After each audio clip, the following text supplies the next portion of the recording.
দেখো বন্ধুরা, দুইটা দুষ্ট লোক একটা আইসক্রিমকে কিভাবে ময়লা করতে লাগলো। তারপর একটি ভিখারিকে এই আইসক্রিমটা খাওয়ার জন্য দিল।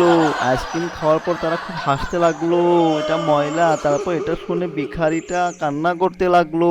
তারপর ভিখারিটা এটা বালুর নিচে পুঁতে রাখলো এবং এর উপর কিছু জুস ছিটিয়ে দিল। সে অনেক ক্লান্ত হয়ে পড়েছিল ক্ষুধায়, তাই সে ঘুমিয়ে পড়লো রাস্তার ভিতরেই।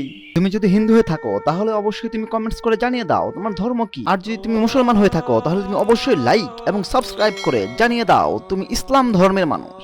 তারপর একটি লোক আইসক্রিম নিয়ে আসতেছিল, হঠাৎ এই গরিব লোকটাকে দেখতে পেল। আচ্ছা, আমি তাকে আইসক্রিম দিয়ে আসি, সে আইসক্রিম খাবে।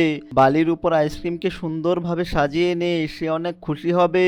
এবার দুইটা আইসক্রিম উপরে গেঁথে রাখি, তারপর তাকে ডেকে তুলে দিয়ে যাই। ওরে অনেকগুলো আইসক্রিম, বাচ্চারা দ্রুত সাবস্ক্রাইব করো, তাহলে অনেকগুলো আইসক্রিম আবার নিয়ে আসবে এই ভিখারির জন্য।